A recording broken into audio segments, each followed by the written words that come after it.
साहब प्रणाम, मैं हूं हिमांशु द्विवेदी और स्वागत है आपका हमारी खास पेशकश चर्चा में। चर्चा का यूं तो समय रात 8 बजे का रहता है, लेकिन आज 8 बजे से 38 मिनट विलंब से हम इस कार्यक्रम को शुरू इसलिए कर रहे हैं क्योंकि आज 5 राज्यों के विधानसभा चुनाव थे। 5 राज्यों के विधानसभा चुनाव के नतीजे कमोबेश आ चुके हैं। कुछ सीटों के संदर्भ में नतीजे आने बाकी हैं, लेकिन रुझानों ने तस्वीर स्पष्ट कर दी। भारतीय जनता पार्टी देश में जिसकी स्पष्ट बहुमत की सरकार है, बल्ले बल्ले हो रही है। 4 राज्यों में भाजपा ने सत्ता में बरकरार रहने का जनादेश पाया है। पिछली बार से भी बेहतर सीटें 3 राज्यों में संदर्भ में देखने को मिल रही हैं। नतीजा ये रहा कि प्रधानमंत्री नरेंद्र मोदी के अभिनंदन में भाजपा मुख्यालय में कार्यक्रम रखा गया और प्रधानमंत्री देश को संबोधित कर रहे थे। अब प्रधानमंत्री बोल रहे हो, उस समय पर हमारी चर्चा के संदर्भ में कौन जना बोलेगा और कौन सुनेगा, तो इसलिए ये कार्यक्रम थोड़ा विलंब से, इसके लिए हम अपने दर्शकों से माफी चाहते हैं। लेकिन बहरहाल हमारा आज का विषय इन चुनाव परिणामों पर केंद्रित है। हमारा आज का विषय है भाजपा आप में जश्न, कांग्रेस पर प्रश्न। संदर्भ ये है कि इन 5 राज्यों के विधानसभा चुनाव में भारतीय जनता पार्टी ने चमत्कारिक प्रदर्शन किया। देश की सबसे नई राजनीतिक पार्टी जो आम आदमी पार्टी के तौर पर पहचानी जा रही है, उसने भी इस चुनाव में कमाल का प्रदर्शन किया। और इन सब के बीच में कमाल कांग्रेस पार्टी ने भी किया कि उसने 5 राज्यों में खराब प्रदर्शन की जो इंतहा होती है वैसा प्रदर्शन किया। इसीलिए इस तीनों रोशनी पर हम बात करेंगे, समझने की कोशिश करेंगे कि इस जनादेश के मायने क्या है, संदेश क्या है, आने वाले समय में देश का राजनीतिक भविष्य क्या होने जा रहा है। जब देश के प्रधानमंत्री नरेंद्र मोदी भाजपा मुख्यालय पर अपने कार्यकर्ताओं और समर्थकों को संबोधित कर रहे थे, तो उन्होंने एक बहुत महत्वपूर्ण बात कही। उन्होंने कहा कि जब 2017 में उत्तर प्रदेश के नतीजे आए थे, तब कई ज्ञानी लोगों ने कहा था कि ये 2019 का संदेश है कि 2019 का नतीजा क्या होने वाला है। उन्होंने उम्मीद जताई कि वो ज्ञानी लोग अभी भी ये हौसला करेंगे, हिम्मत दिखाएंगे और ये कहेंगे कि जो 2022 का संदेश है वह 2024 के जनादेश का ही ऐलान है। क्या वाकई ऐसा है? समझने की कोशिश करते हैं। हमारे साथ इस चर्चा का हिस्सा बनने के लिए 5 खास मेहमान जुड़ रहे हैं, उनसे आपका परिचय कराएं और देश में दिलचस्पी का विषय बन चुके इन चुनाव नतीजों पर कुछ गंभीर विमर्श करने की कोशिश करें। उससे पहले समय है आज के विचार सूत्र का। हमारा आज का विचार सूत्र ये कहता है, कार्य मण वपी काले तु कृत मृत्युपकारता महान नृत्यु करोपि परितक्ता में कालतः। अर्थात ठीक समय पर किया हुआ थोड़ा सा भी कार्य बहुत उपकारी होता है और समय बीतने पर किया हुआ महान उपकार भी व्यर्थ हो जाता है। योग वशिष्ठ से यह विचार सूत्र हमें मिला। राजनीतिक दलों के संदर्भ में ही नहीं बल्कि सभी के संदर्भ में यह विचार सूत्र बड़ा प्रासंगिक है। समय रहते हुए अगर आप कदम उठाएंगे तो निश्चित तौर पर उसके सकारात्मक परिणाम मिल जाएंगे। समय बीत जाने के बाद कितने ही बढ़िया कदम क्यों ना उठाइए, पर उसका कुछ फायदा होने वाला नहीं है। क्या देश का सबसे प्रमुख राजनीतिक दल रहा, देश का सबसे पुराना राजनीतिक दल रहा भारतीय राष्ट्रीय कांग्रेस और देश का दूसरा सबसे पुराना राजनीतिक दल रहा मतलब अकाली दल, क्या इस विचार सूत्र को भूल चुका है और उसके चलते समय रहते वैसे कदम उठाने से चूक रहा है जो उसे समय रहते उठाने चाहिए? विचार कीजिएगा, क्योंकि हम इसी की रोशनी में अपनी चर्चा को आगे बढ़ाते हैं। हमारे इस चर्चा का हिस्सा बनने के लिए राजनीतिक विश्लेषक निशांत वर्मा जी हैं हमारे साथ। इस चुनाव में चमत्कारिक प्रदर्शन करने वाली आम आदमी पार्टी के प्रवक्ता आकाश वर्मा जी भी दिल्ली से जुड़ चुके हैं और ऐसे परिणामों के बीच में भी जिनके हौसले की सराहना हम सबको करनी चाहिए। भारतीय राष्ट्रीय कांग्रेस के राष्ट्रीय प्रवक्ता गुरदीप सप्पल में हौसला रहा, रणदीप सुरजेवाला में हौसला था, वो सामने आए और अब गुरदीप सप्पल जी भी वो हौसला दिखा रहे हैं कि वो हमारे साथ हैं। तो गुरदीप सप्पल जी, जैसी भी परिस्थिति है पर आपका स्वागत है। 2 और खास मेहमान हमारे साथ जुड़ रहे हैं। देश के जाने माने वरिष्ठ पत्रकार राहुल देव जी भी हमारे साथ में हैं, सफर पे हैं, दिल्ली की भीड़ में अटके हुए हैं, इसलिए फोन लाइन पर हैं और कुछ ही देर में भाजपा की इस सफलता से अभिभूत भाजपा के कत्तावर चेहरा ब्रजमोहन अग्रवाल जी भी हमारे साथ जुड़ चुके हैं। तो आप सभी का स्वागत है। पहली प्रतिक्रिया निशांत वर्मा जी से लेना चाहता हूं। स्वतंत्र राजनीतिक विश्लेषक हैं। सपा के आने का ऐलान निशांत जी काफी समय से कर रहे थे। सपा ने प्रदर्शन तो ठीक किया पर उतना ठीक नहीं किया निशांत जी जितनी आपको उम्मीद थी। आपकी पहली प्रतिक्रिया इस पूरे जनादेश के संदर्भ में? जी, सबसे पहले तो पैनल पर बैठे आकाश वर्मा जी, आम आदमी पार्टी, आपको मुबारकबाद, पंजाब फतेह।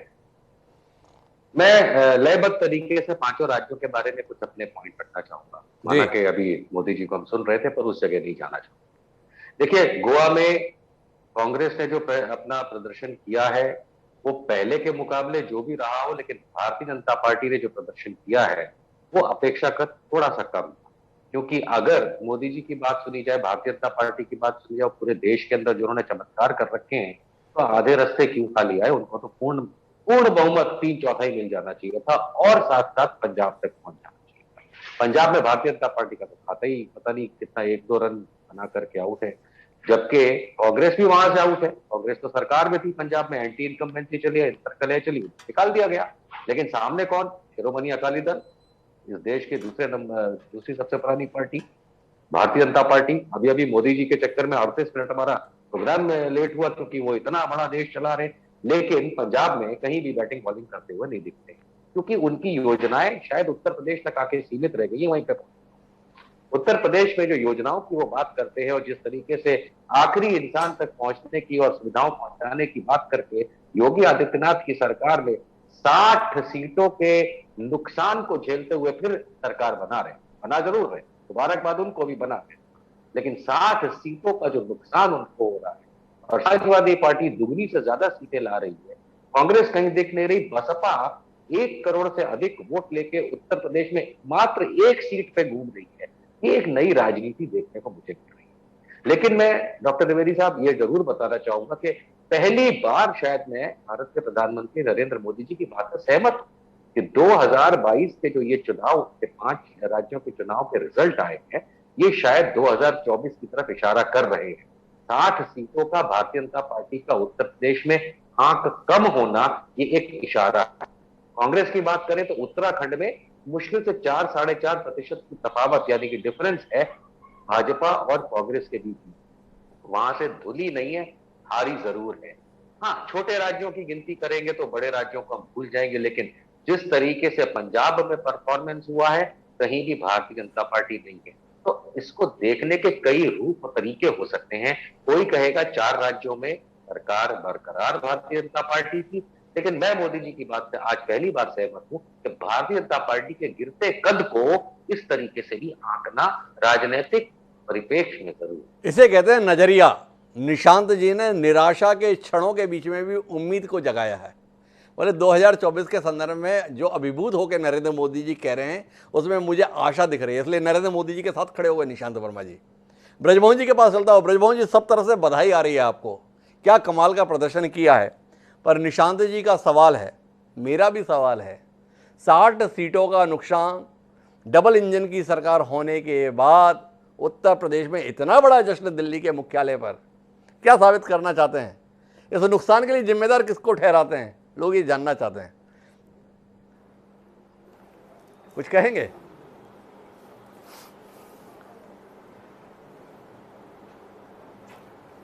जी ब्रजमोहन जी।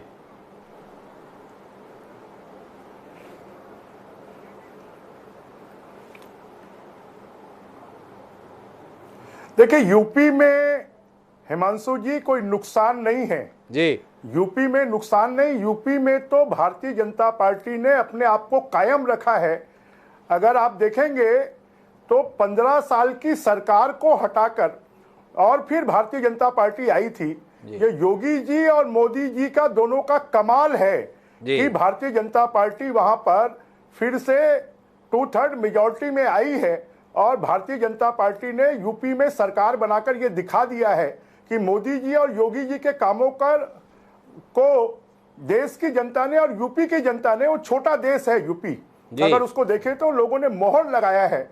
निशांत जी का सोच अपना हो सकता है, परंतु आज के समय पर जीत जो है वो जीत होती है, चाहे 1 सीट से जीते चाहे 1 वोट से जीते, जीत जीत होती है, सरकार सरकार होती है, एमएलए एमएलए होता है, सांसद सांसद होता है। इसलिए 4 राज्यों की जीत को मोदी जी का करिश्मा और मोदी जी का प्रभाव, इसको हमको स्वीकार करना चाहिए। मोदी जी की योजनाओं को स्वीकार करना चाहिए, मोदी जी की पॉलिसीज को स्वीकार करना चाहिए कि जो देश की नीति और नीयत के साथ में काम करने के कारण आज देश की जनता ने, 4 राज्यों की जनता ने 5 राज्यों में से बीजेपी को स्वीकार किया है, और बीजेपी को स्वीकार कर 4 राज्यों में सरकार बन रही है।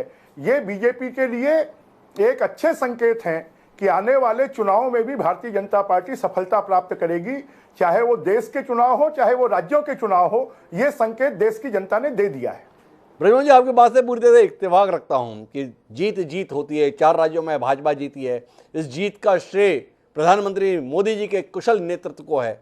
इस बात से भी आपके साथ सहमत हो जाते हैं कि उत्तर प्रदेश में सत्ता में वापसी का श्रेय भी माननीय योगी आदित्यनाथ के नेतृत्व की कुशल सरकार को है।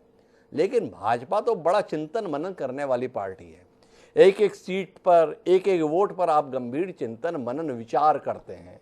आपसे जानने में दिलचस्पी है, जीत के लिए योगी आदित्यनाथ और माननीय नरेंद्र मोदी जी को श्रेय आप दे रहे हैं, पर 2017 में सिंगल इंजन की सरकार देश में होते हुए आपने 325 सीटें जीतने का करिश्मा किया था।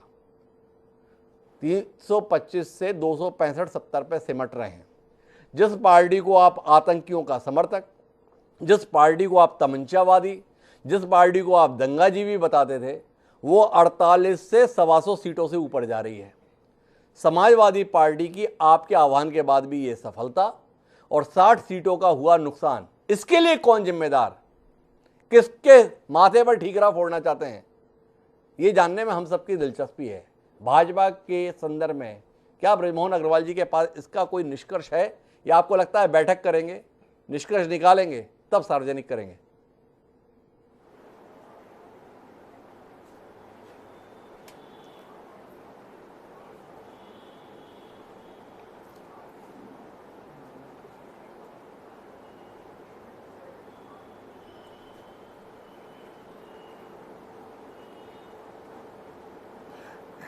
देखिए जी, अगर आप इसको पॉजिटिव लेंगे तो ये भारतीय जनता पार्टी की जीत है, जी। भारतीय जनता पार्टी की सफलता है, जी। मोदी जी की नीतियों की जीत है, योगी और मोदी के कामों की जीत है।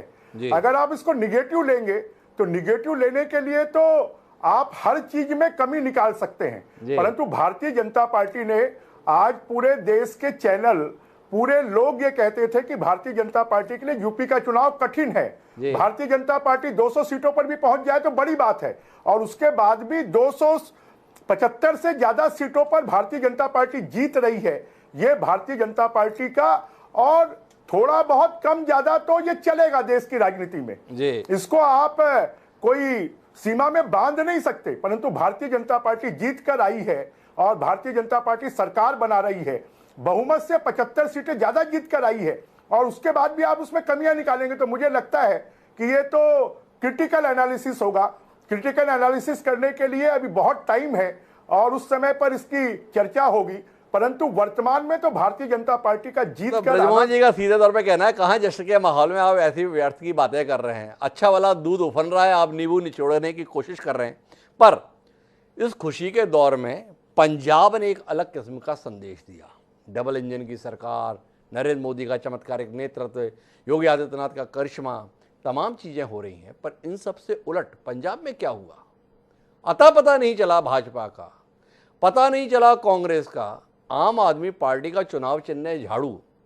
चुनाव चिन्ह केवल चुनाव चिन्ह नहीं रह जा रहा है, बल्कि जमीन पर वो अपना कार्य भी करता दिख रहा है। ऐसा दिल्ली के बाद पंजाब में दिखा। आकाश वर्मा जी मेरे साथ में हैं। किस रूप में देख रहे हैं इस जीत को आकाश जी? जानने में हम सबकी दिलचस्पी है, क्योंकि पंजाब में आम आदमी पार्टी सबसे बड़ी पार्टी बनेगी, इस पर सब एक राय थे। स्पष्ट बहुमत की सरकार बनेगी, इस पर कुछ लोग सहमत थे, पर इस तरीके से होंगे सिवाय एक कंपनी के सर्वे के अलावा कोई यहां तक आकलन नहीं किया था। आपकी प्रतिक्रिया? बहुत बहुत शुक्रिया सर। बिल्कुल बहुत खुशी की बात है, और बहुत मैं पूरी पंजाब की जनता को बधाई देता हूं कि उन्होंने एक ऐसी राजनीतिक पार्टी को चुना जो काम पर वोट मांग रही थी, जो ये कह रही थी कि दिल्ली में हमने काम किया इसलिए हमको वोट कीजिए, जो ये कह रही थी कि आप अपने रिश्तेदारों से दिल्ली में पूछ लीजिए, और अगर आपके रिश्तेदार कहते हैं कि हाँ भाई अरविंद केजरीवाल ने काम किया है तो आप पंजाब में हमको वोट कर दीजिएगा। ये पहली बार हुआ था। ये तो हमेशा ये होता, कोई बोलता मैं इस धर्म का हूँ इसलिए मुझे वोट दे दीजिए, कोई धर्म की राजनीति करता है, कोई जात की राजनीति करता है, लेकिन पहली बार एक ऐसी पार्टी है हिंदुस्तान में आई है जो कह रही है कि हमने काम किया है इसलिए हमको वोट कर दीजिए। और पंजाब की जनता ने धर्म और जात से उठकर इस बार वोट किया। जो ये एक ट्रेंड, एक जो खराब ट्रेंड अब तक चलता आया था राजनीति का, जहां पे जात की बात होती थी, धर्म की बात होती थी, उसको पंजाब की जनता ने नकारा है। और नकारा नहीं है, बल्कि हमने उनसे कहा था कि हमें एक मौका दे दीजिएगा, जी। हमें एक मौका दीजिए। हमने कहा कि झाड़ू चला दो, उन्होंने पूरा वैक्यूम क्लीनर से साफ कर दिया। मतलब इस तरह का कमाल का मैंडेट दिया है पंजाब की जनता ने। तो पंजाब की जनता को मैं बहुत बहुत शुभकामनाएं देता है, बधाई देता हूं। और मैं ये विश्वास दिलाता हूं आपके चैनल, आपके शो के माध्यम से कि जो काम दिल्ली में हुए हैं जी, और जो जो गारंटियां अरविंद केजरीवाल जी ने, भगवंत मान जी ने पंजाब के दौरान, चुनाव के दौरान दी थी, एक एक गारंटी को आने वाले 5 सालों में आम आदमी पार्टी करेगी। और मैं कोई हवा में नहीं कह रहा हूं, मैं इसलिए कह रहा हूं क्योंकि हमने दिल्ली में करके दिखाया है। दिल्ली की जनता उसकी गवाह है। आकाश जी, मेरे 2 सवाल हैं आपके इस पूरे दावे और खुशी के मौके पर। आपने कहा कि पंजाब के लोगों ने दिल्ली का मॉडल देखा, हमने कहा था कि दिल्ली के काम को देखो और पूछकर वोट करो। दिल्ली से पंजाब की जितनी दूरी है उससे कम दूरी उत्तराखंड की है। वहां भी आप बड़ी उम्मीद के साथ थे, वहां भी आपने सीएम कैंडिडेट घोषित किया हुआ था, एक सीट नहीं जीत सके आप। गोवा में भी आप सीएम कैंडिडेट घोषित करे आए थे, कुल 2 सीटों पर सिमट गए। पंजाब ने भरोसा किया, बहुत अच्छी बात है, पर दिल्ली से सटे हुए राज्य आप पे भरोसा नहीं कर पाए या आप ज्यादा हवा में रह गए। इस पर कोई समीक्षा कर रहे हैं या इस समय पर आप भी बृजमोहन जी की तरह से कोई और बात नहीं करना चाहते? यार अब हम एक राज्य से 2 राज्य के हो गए, इस पर बात करो, या हमारी हर बार की कोई बात ना करो। इसके संदर्भ में सवाल। और दूसरा आपसे सवाल यह है, आप अपनी इस जीत के लिए केवल खुद के कामों को केजरीवाल को ही श्रेय देना चाहते हैं या नवजोत सिंह सिद्धू के भी आभारी होने का ईमानदारी से आपका मन है? जितना ईमानदार प्रयास कांग्रेस के पंजाब के प्रदेश नेतृत्व ने किया कि जनता भूले से भी हम पे भरोसा ना कर ले, उसके लिए कुछ एहसानमंद हैं, कुछ शुक्रिया अदा करना चाहते हैं इस कार्यक्रम के माध्यम से, चरणजीत सिंह चन्नी का, सुनील जाखड़ का, मनीष तिवारी का, नवजोत सिंह सिद्धू का, या बिल्कुल एहसान फरामोश हो जाना चाहते हैं, नहीं नहीं इनका कोई योगदान नहीं है, जो कुछ किया हमने किया? 2 सवाल आपसे। देखिए मैं तो ये कहूंगा, देखिए मैं उस पर नहीं जाना चाहूंगा। वो उनकी इंटर पार्टी जो भी था, कोई तनाव था या क्या था, वो तो उन लोगों को बेहतर मालूम होगा। मैं उस पर नहीं जाना चाहूंगा। लेकिन हाँ, हमने चुनाव मांगते हुए कभी ये नहीं कहा कि नवजोत सिंह चन्नी जी, सिद्धू जी के कहने पे हमें वोट दे देना, वो नेगेटिव करे। हमने केवल ये कहा था कि हमने दिल्ली में काम किया है और हमने गारंटियां दी थी कि भाई हम गारंटी दे रहे हैं कि हम पंजाब में वही काम करेंगे। हमने जो भी वोट मांगा वो सिर्फ और सिर्फ अपने दिल्ली के काम पे मांगा।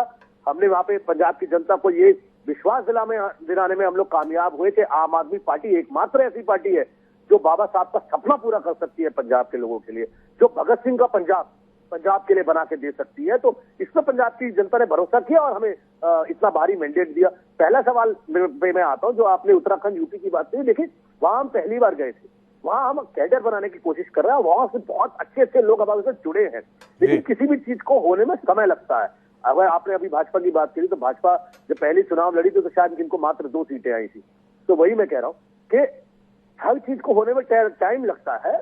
हमने बहुत अच्छा प्रयास किया उत्तर प्रदेश में, बहुत बड़े बड़े लोग, बहुत अच्छे अच्छे समाज सेवी लोग, बहुत पढ़े लिखे लोग, डॉक्टर, इंजीनियर हमारे साथ जुड़े हैं। उत्तराखंड में भी जुड़े हैं।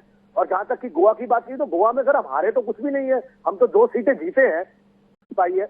तो गोवा की जनता का भी बहुत बहुत शुक्रिया करता हूँ। कोई बात तो आकाश जी का कहना है कि हमारी कोशिश जारी है, पहली शुरुआत थी, काफी अच्छी हुई है। हालांकि ये पहली नहीं थी, पिछली बार भी बड़ी उम्मीदों के साथ में गोवा में भी थे, उत्तराखंड में भी थे, इस बार भी उम्मीद के साथ थे। सीएम कैंडिडेट दे रहे थे, तो उसके बाद में ये तो नहीं कह सकते कि हम गंभीर नहीं थे। सीएम कैंडिडेट दिए और फिर भी खाता भी नहीं खोल पाए, दहाई में भी नहीं पहुंच पाए, सवाल के घेरे में। लेकिन मैं चर्चा को थोड़ा आगे बढ़ाता हूं और सही किरदार के पास पहुंचता हूं। गुरदीप सप्पल जी, क्या हो गया ये? हमने इतिहास के पन्नों में पढ़ा है कि लोगों ने अपने पैर पे कुल्हाड़ी मार ली। ये अपने सामने घटित होते हुए देखा कि लोगों ने अपनी गर्दन पे कुल्हाड़ी मार ली, जो पंजाब के संदर्भ में हुआ और बाकी देश के संदर्भ में भी। कब तक ये कह के मन बहलाएंगे गुरदीप जी कि हमने चुनाव हारा है, हिम्मत नहीं हारी? लोग जानना चाहते हैं इतनी हिम्मत लाते कहां से आप, जो हारते ही नहीं है? हिमांशु जी, पहले तो मैं इस जवाब के बाद निकल जाऊंगा क्योंकि 8 से 9 आपके साथ वक्त था जी, और हम लेट शुरू कर पाए जी। और दूसरी बात, मैं बृजमोहन अग्रवाल जी को और आकाश जी को मुबारक भी दूंगा कि उनकी पार्टियों ने अपने अपने चुनाव जीते। जी। कांग्रेस पार्टी के लिए ये कहने से काम नहीं चलेगा कि ये चुनाव है, हार जीत होती रहती है, नहीं। क्योंकि अब कांग्रेस पार्टी के लिए वो वक्त है कि हमें आत्मनिरीक्षण करना पड़ेगा, क्योंकि हमारी राजनीति सही है, हम जिन मुद्दों पे लेके चलते हैं वो सही है, लेकिन हमारा जनता का सपोर्ट नहीं मिला है, और ये बात कांग्रेस पार्टी को आज इस पे मनन करने की जरूरत है। और वो दो वजह से है, संगठन और संप्रेषण। जी ये बात सच है कि अगर पार्टी के नेताओं के अंदर अपने अपने हितों को लेकर आवाज उठती है जो एक दूसरे के विरोध में जाती है, तो जनता पसंद नहीं करती है। जी ये बात बिल्कुल सच है हिमांशु जी। जी ये बात भी सच है कि संगठन को और चुस्त दुरुस्त करने की जरूरत है, उसमें अब देर नहीं हो सकती है। जी लेकिन उतना ही बड़ा सवाल संप्रेषण का भी, कम्युनिकेशन का भी है। जी क्योंकि आप देखिए जो हमारी राजनीति रही है पिछले कुछ सालों में, जी वो मुद्दे उठाने की राजनीति रही है। चाहे वो महिलाओं पे अत्याचार का इशू रहा हो, चाहे वो दलितों के अत्याचार का रहा हो, चाहे वो नोटबंदी का रहा हो, चाहे वो जीएसटी का रहा हो, देश की तमाम संपत्ति बेचने का रहा हो, हर इश्यू के ऊपर कांग्रेस पार्टी खुलकर स्टैंड लेती है। और हम ये मानते थे कि ये पब्लिक के तक हमारा स्टैंड पहुंचता है और पब्लिक उस पर हमारे साथ आती है। लेकिन हम ये देख रहे हैं कि बाकी पार्टी, आज आम आदमी पार्टी की मैं बात करूं तो इस पार्टी ने आज बहुत अच्छे तरीके से चुनाव जीता, जी लेकिन किसी इशू पे आपको स्टैंड लेते हुए नहीं दिखेंगे। जी वही अरविंद केजरीवाल जो मुकेश अंबानी के खिलाफ बोल बोल कर अपनी राजनीति करते थे, आज वो नहीं बोलते हैं। आज वो क्रोनी कैपिटलिज्म पे नहीं बोलते हैं, जो देश में हालात है उस पर नहीं बोलते हैं, वो अपना प्रचार करते हैं। और कांग्रेस पार्टी क्या करती थी, अगर आपको याद होगा, जब मध्य प्रदेश में सरकार बनी थी कमलनाथ जी की, तो उन्होंने एक आदेश जारी किया था कि पूरे स्टेट के अंदर हम ऐड नहीं देंगे, सरकार का पोस्टर और बैनर नहीं लगाएंगे, आपको याद होगा। तो ये जो तरीका है कांग्रेस पार्टी का, ये बदलना होगा। हमको भी पब्लिसिटी के साथ उतने ही कदम मिला के चलना पड़ेगा जो आज ट्रेंड बन गया है। ये दूसरा सबक हमारा है। और तीसरी बात भी है, वो है लेवल प्लेइंग फील्ड की। आज जो पूरा मीडिया है वो हमारे हर बात को तो देखता है, जी लेकिन हम जो बात कहते हैं उस पे उस तरह का काम नहीं कर रहा है जो उसका रोल है। और मैं बहुत 2-3 एग्जांपल आपको दूंगा ताकि मेरी बात आपके दर्शकों तक समझ में आए। अभी कल की बात है, आज प्रधानमंत्री जी ने बहुत भाषण दिया, प्रभावी भाषण दिया, उनके सब समर्थकों को अच्छा लगा होगा।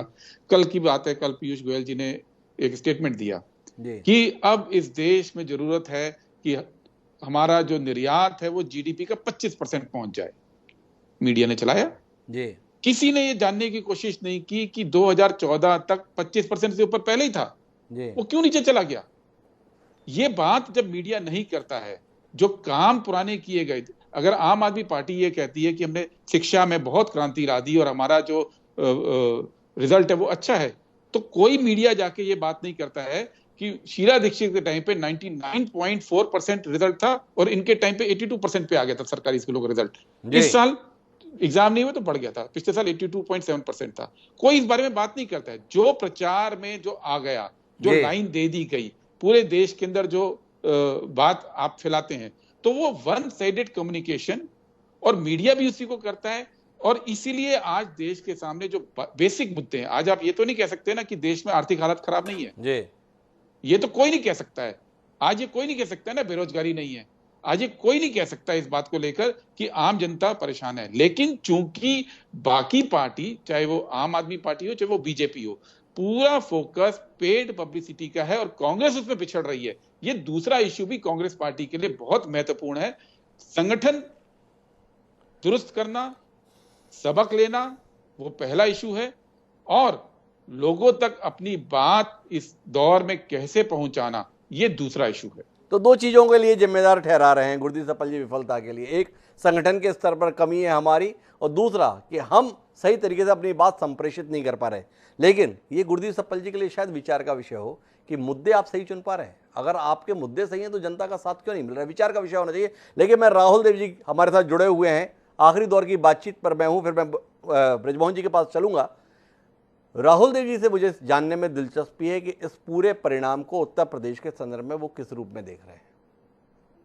राहुल जी से जानने में दिलचस्पी है कि बहुजन समाज पार्टी, जिसने 2007 में स्पष्ट बहुमत की सरकार बनाई थी, वो महज एक सीट पर सिमट रही है। क्या बसपा का पराभव, बसपा का संविलियन भाजपा में होने जा रहा है, या किसी और नजरिए के साथ देख रहे हैं राहुल जी इसको?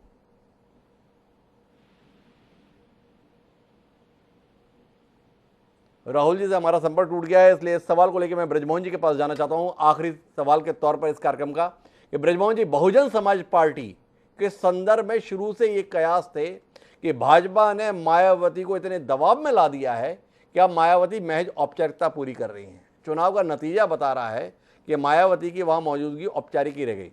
क्या बसपा का संविलियन भाजपा ने अपने में करा लिया है?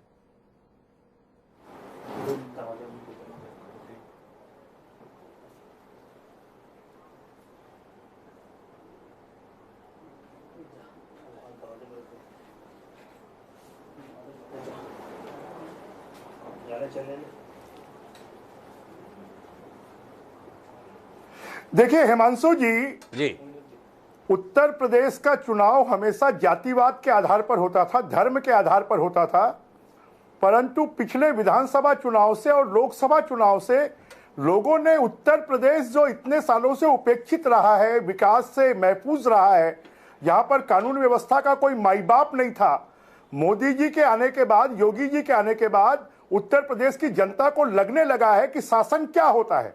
उन्होंने अखिलेश जी को भी देखा, उन्होंने मायावती जी को भी देखा। पहली बार उनको लगा कि वास्तव में सरकार क्या होती है, विकास क्या होता है, कानून व्यवस्था की स्थिति क्या होती है, महिलाओं के जीवन की सुरक्षा कैसे हो सकती है। और इसके आधार पर मैं भी 10 दिन उत्तर प्रदेश में पीलीभीत जिले में था। जब महिलाओं से बात करते थे, लोगों से बात करते थे, तो अब धीरे धीरे जातिवाद का तिलस्म यूपी से टूट रहा है। अब लोग विकास के रास्ते पर चल रहे हैं, अब लोग कानून व्यवस्था के रास्ते पर चल रहे हैं, सरकार से जो लोगों को उम्मीदें होती हैं उसके ऊपर में चल रहे हैं। और इसके कारण यूपी की जनता ने भारतीय जनता पार्टी और धीरे धीरे कर अब सभी राज्यों में यह एजेंडा तय हो रहा है कि अब विकास का एजेंडा तय होगा। और जो पार्टी विकास करेगी, जो पार्टी जनता की चिंता करेगी, जो पार्टी गरीबों की चिंता करेगी, जो पार्टी नौजवानों की चिंता करेगी, जो पार्टी किसानों की चिंता करेगी, जो पार्टी वनवासियों की चिंता करेगी, जो उस पार्टी को लोग वोट देंगे। जो पार्टी लोगों के जीवन को सुरक्षित करेगी उसको वोट देंगे। और इसी के आधार पर आप देखेंगे कि पिछले लोकसभा चुनाव में भी मोदी जी के एजेंडे पर लोगों ने वोट दिया। और धीरे धीरे कर देश का एजेंडा अब जो तय हो रहा है वो विकास का एजेंडा तय हो रहा है। और इसलिए बहुजन समाज पार्टी जो जाति के आधार पर राजनीति कर और सत्ता में आई थी, अब ये जातियों का तिलस्म टूटकर अब विकास का तिलस्म आ रहा है। और विकास का एजेंडा, क्योंकि कांग्रेस ने या बाकी दूसरी पार्टियों ने आज तक राज्यों को खाली बड़े बड़े वादे किए परंतु काम नहीं किए। अगर काम दिख रहा है तो मोदी जी की सरकार में दिखा, योगी जी की सरकार में दिखा। और उसके कारण जनता भारतीय जनता पार्टी के साथ आ रही है और भारतीय जनता पार्टी को वोट दे रही है। बड़े महत्वपूर्ण टिप्पणी ब्रजमोहन जी की है, जिससे इत्तेफाक रख सकते हैं, लेकिन वो केवल उत्तर प्रदेश के संदर्भ में नहीं, पंजाब के संदर्भ में लागू होता है। ब्रजमोहन जी का कहना है कि अब जातिवादी राजनीति के दिल लद गए हैं, इसलिए बहुजन समाज पार्टी जैसी पार्टियों के लिए गुंजाइश नहीं बची। जो जनता के लिए काम करे, जनता के मुद्दों को लेकर जाओ, उस पर ही अब लोग वोट दे रहे हैं। तो क्या पंजाब के संदर्भ में आम आदमी पार्टी भी जनता के मुद्दों को लेकर गई थी, इसीलिए क्लीन स्वीप कर दिया? कुल मिलाकर आज का नतीजा भाजपा और आम आदमी पार्टी दोनों को बेहद उत्साहित करने वाला है। लेकिन कांग्रेस के लिए वाकई ये विचार का विषय होना चाहिए। गुरदीप सप्पल जी का केवल इतना कहने मात्र से कि हम प्रचार में पिछड़ रहे हैं शायद समाधान नहीं है। ईमानदारी की बात यह है कि कांग्रेस मुद्दों को समझ पाने में और उनको जनता तक पहुंचा पाने में तो चूक ही रही है, साथ साथ अपने नेताओं की महत्वाकांक्षा पर अंकुश लगाने में भी चूक रही है। क्या कांग्रेस समय रहते ऐसा कोई कदम उठा पाएगी जिसके चलते देश का सबसे पुराना राजनीतिक दल महज अतीत के गौरव पर नहीं बल्कि वर्तमान के अलावा भविष्य को लेकर कोई उम्मीद जगा पाएगा? जानने में दिलचस्पी रहेगी। लेकिन आज का दिन बधाई देने का है, तो ब्रजमोहन अग्रवाल जी को और आकाश वर्मा जी को, दोनों को बहुत बहुत बधाई इस अविस्मरणीय सफलता के लिए, इस चमत्कारिक विजय के लिए। और गुरदीप सप्पल जी के साथ सहानुभूति, भविष्य की उम्मीदों के लिए शुभकामनाएं। गुरदीप जी, कुछ तो कीजिए, इतना ही कह सकते हैं। बहरहाल आप तीनों मेहमानों का बहुत बहुत धन्यवाद इस चर्चा का हिस्सा बनने के लिए। समय आज का शेर का, दरअसल समय थोड़ा सीमित रहा, इस चुनाव की समीक्षा के लिए थोड़ा ज्यादा समय की जरूरत थी, लेकिन प्रधानमंत्री जब संबोधित करें तो कोई और समीक्षा के लिए गुंजाइश कहाँ निकलती है। पर जल्दी ही हम दोबारा रूबरू होंगे और इन पांचों राज्यों के जनादेश पर कुछ ईमानदार विवेचन करेंगे। लेकिन इस शेर के साथ विदा लेता हूं जो ये कहता है, और खासतौर पर गुरदीप सप्पल जी के लिए बड़ा मुफीद है, अर्थात कांग्रेस पार्टी के लिए, कि जहां चोट खाना वहीं मुस्कुराना, कि जहां चोट खाना वहीं मुस्कुराना, मगर इस अदा से कि रो दे जमाना। वामिक जौनपुरी ने जो ये कहा था, कांग्रेस को अपना दर्द अपना दुख, अपनी तकलीफ को समझने की जरूरत है। समझेगी और उसके अनुसार कदम उठाएगी तो शायद जनता का साथ वापस पाएगी। क्या कांग्रेस ऐसा कर पाएगी, जानने में दिलचस्पी रहेगी। लेकिन अब मुझे दीजिए इजाजत, कल फिर मिलेंगे नए विषय के साथ। तब तक के लिए सादर प्रणाम।